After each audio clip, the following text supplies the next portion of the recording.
Hello. कैसे हैं आप सभी। मैं भानु सर आप सभी का हार्दिक स्वागत और अभिनंदन करता हूं भानु सर एकेडमी के ऑनलाइन क्लासेस में। तो कैसी लगी हमारी थंबनेल आपको। जी हाँ, आपने सही पढ़ा। आज है 27 अगस्त और आज से हम शुरू करने जा रहे हैं एक नई सीरीज जिसका नाम होगा एग्ज़ाम का डोज न्यूज़ हर रोज़। जी हाँ, यानी आज से यानी 27 अगस्त से डेली हम लोग शाम को 9 बजे दिन भर की खबरों पे चर्चा करेंगे। यानी वे खबरें जो हमारे एग्ज़ाम के लिए अति महत्वपूर्ण होंगी, उन सभी खबरों पे हम बारी बारी से नज़र दौड़ाएंगे और हमारे क्लास का नाम रहेगा एग्ज़ाम का डोज न्यूज़ हर रोज़। जी हाँ, तो आज आइए शुरुआत करते हैं आज की पहली क्लास और आज चर्चा में रहे बिंदुओं पे एक एक करके बात करते हैं। तो आइए शुरू करते हैं आज की क्लास। तो आज की क्लास में हमारा पहला टॉपिक है नेशनल स्मार्ट सिटीज़ अवार्ड 2022। जी हाँ, वर्ष 2014 में जब प्रधानमंत्री बने थे नरेंद्र मोदी, उसके पश्चात 2015 में देश के 100 शहरों को विकसित करने के लिए एक योजना शुरू की गई थी जिसका नाम था स्मार्ट सिटीज़। चलिए योजना, यानी इस योजना के तहत देश के 100 शहरों को विकसित करने का लक्ष्य रखा गया था और उन शहरों के द्वारा बेहतर प्रदर्शन के आधार पे हर साल नेशनल स्मार्ट सिटीज़ अवार्ड प्रदान किए जाते हैं और उन्हीं क्रम में इस बार 2022 के लिए चौथा नेशनल स्मार्ट सिटीज़ अवार्ड अभी घोषित किया गया है और ये पुरस्कार अगले महीने 27 सितंबर को इंदौर में राष्ट्रपति द्रौपदी मुर्मू के द्वारा प्रदान किए जाते हैं। तो आइए बात करते हैं कि इस अवार्ड की खासियत क्या है।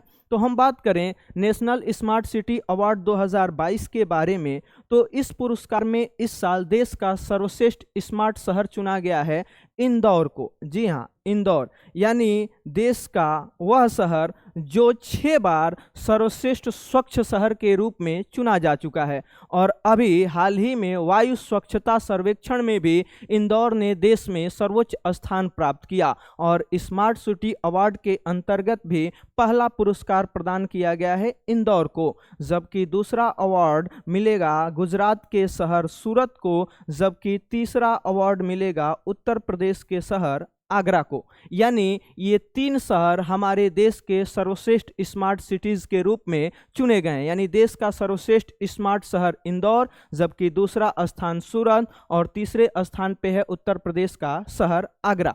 तो ये तो हुए 3 शहरों की बात। अगर हम बात करें राज्यों की, तो सर्वाधिक स्मार्ट सिटीज़ के रूप में पहचाना जाने वाला राज्य बना है मध्य प्रदेश। यानी मध्य प्रदेश के सर्वाधिक शहरों का स्मार्ट सिटीज़ के रूप में विकास किया गया है, जबकि अभी जिस इंदौर की हमने बात की, ये इंदौर को 7 अलग अलग कैटेगरियों में अवार्ड के लिए चुना गया है। यानी हम बात करें मध्य प्रदेश की, तो ये स्मार्ट सिटीज़ अवार्ड के अंतर्गत पहला स्थान प्राप्त करने वाला राज्य है, जबकि दूसरे नंबर पे दक्षिण भारत का राज्य है तमिलनाडु, जबकि तीसरे स्थान पे संयुक्त रूप से उत्तर प्रदेश और राजस्थान को चुना गया है। जबकि केंद्र शासित प्रदेशों की अगर बात करें, तो केंद्र शासित प्रदेशों में चंडीगढ़ को पहला स्थान प्रदान किया गया है। यानी इस न्यूज़ का अगर हम विश्लेषण करें तो हम कह सकते हैं देश के सर्वश्रेष्ठ 3 स्मार्ट सिटीज़, पहले नंबर पे इंदौर, दूसरे नंबर पे सूरत, तीसरे नंबर पे आगरा। जबकि सर्वश्रेष्ठ 3 राज्यों की बात करें तो पहले नंबर पे मध्य प्रदेश, दूसरे नंबर पे तमिलनाडु, जबकि तीसरे नंबर पे राजस्थान और उत्तर प्रदेश संयुक्त रूप से मौजूद हैं। जबकि केंद्र शासित प्रदेशों में चंडीगढ़ को पहला स्थान प्रदान किया गया है। तो ये रहा हमारा आज का पहला न्यूज़। अब बात करते हैं आज की दूसरी न्यूज़। तो जी हाँ, आज की क्लास की हमारी दूसरी न्यूज़ है मुख्यमंत्री प्रातःकालीन योजना। मुख्यमंत्री प्रातःकालीन योजना आपने सुना होगा मिड डे मील योजना, यानी जिस योजना के तहत बच्चों को दोपहर का भोजन प्रदान किया जाता है, उसी तर्ज पे तमिलनाडु की सरकार के द्वारा स्कूल जाने वाले बच्चों को प्रातः काल में नाश्ता देने के लिए एक योजना शुरू की गई है जिसका नाम है मुख्यमंत्री प्रातःकालीन योजना। और अभी इस योजना की शुरुआत की गई मुख्यमंत्री तमिलनाडु के MK स्टालिन के द्वारा और इस योजना का लक्ष्य रखा गया है कि कक्षा 1 से लेकर के 5 तक के बच्चों को स्कूल जाने से यानी प्रातः काल में उन्हें उचित नाश्ता प्रदान किया जाए, क्योंकि कहा जाता है ना तमिलनाडु में चुनाव भी होने वाले हैं और तमिलनाडु के बारे में कहा जाता है कि तमिलनाडु में जीत का रास्ता पेट से होकर जाता है। और उसी क्रम में मुख्यमंत्री एम.के. स्टालिन के द्वारा योजना शुरू की गई है, मुख्यमंत्री प्रातःकालीन योजना, यानी मिड डे मील योजना की तर्ज पे प्राथमिक बच्चों को स्कूल जाने से पहले भोजन मुहैया कराई जाएगी।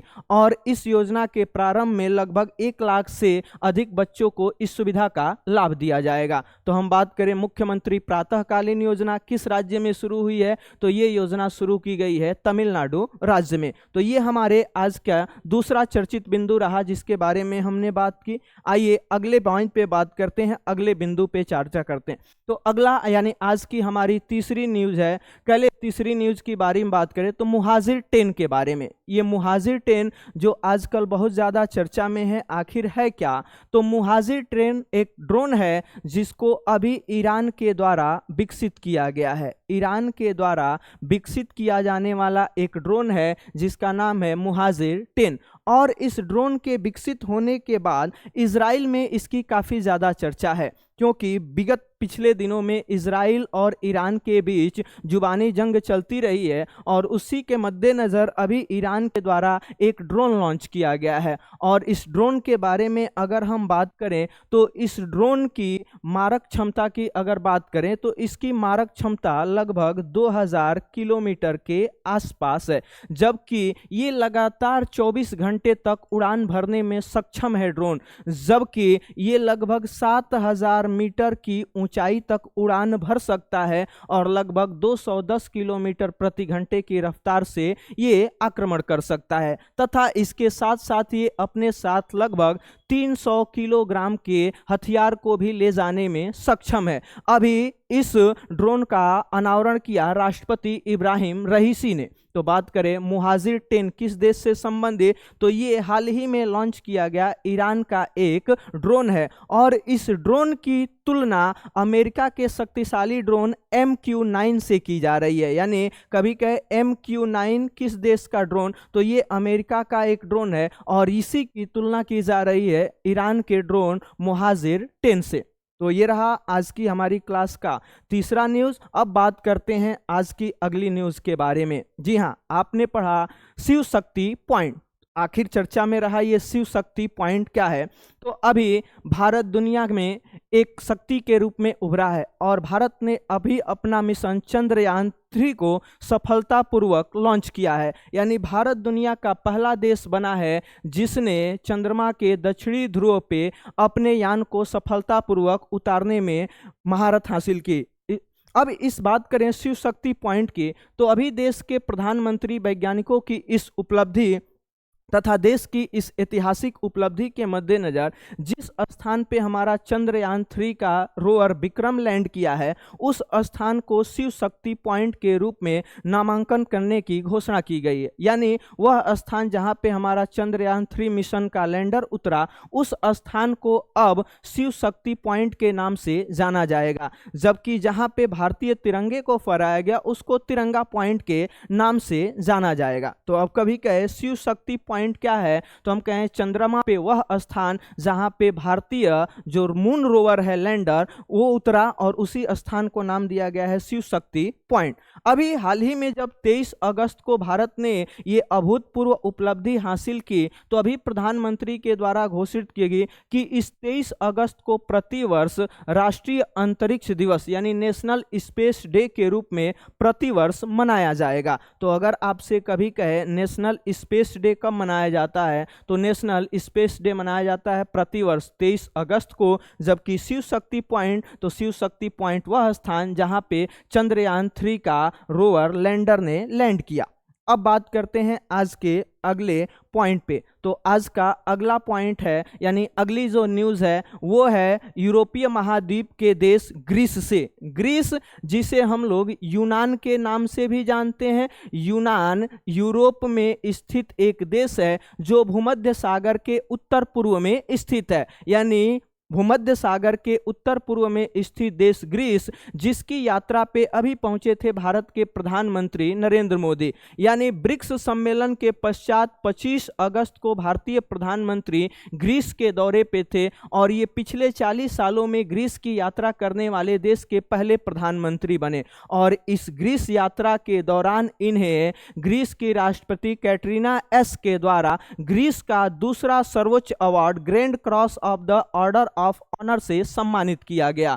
तो ग्रीस की यात्रा अभी करके भारत के प्रधानमंत्री वापस लौटे और जब ये वापस लौटे तो सीधे ये पहुंचे बेंगलुरु, जहां पे उन्होंने इसरो के वैज्ञानिकों को धन्यवाद ज्ञापित किया जिन्होंने देश का नाम गर्व से ऊंचा करने का काम किया। अब बात करते हैं अगले पॉइंट के बारे में। तो अगला पॉइंट है हमारा CSIR प्राइमा ET11। तो हम बात करें प्राइमा ET11 क्या है।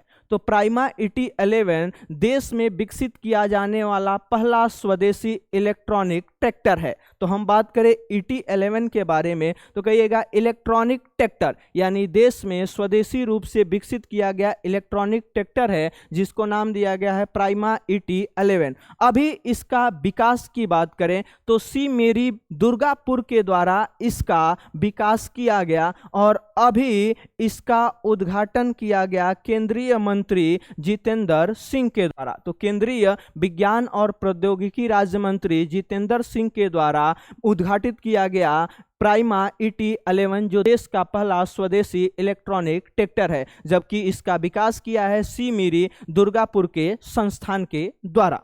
तो ये रहा आज की क्लास का हमारा न्यूज़ विश्लेषण, यानी कुछ ऐसी न्यूज़ जो हमारे एग्जाम के लिए भविष्य में इंपॉर्टेंट हो सकती हैं, उन न्यूज़ के बारे में हमने आज की क्लास में बात की। तो आप सभी बताइएगा ये क्लास आप सभी को कैसी लगी और जो हमारा न्यूज़ का स्टोरी थंबनेल है वो भी बताइए आपको कैसा लगा। एग्जाम का डोज न्यूज़ हर रोज। तो फिर मिलते हैं अगली न्यूज़ के साथ कल की क्लास में, तब तक आप सभी को थैंक यू सो मच।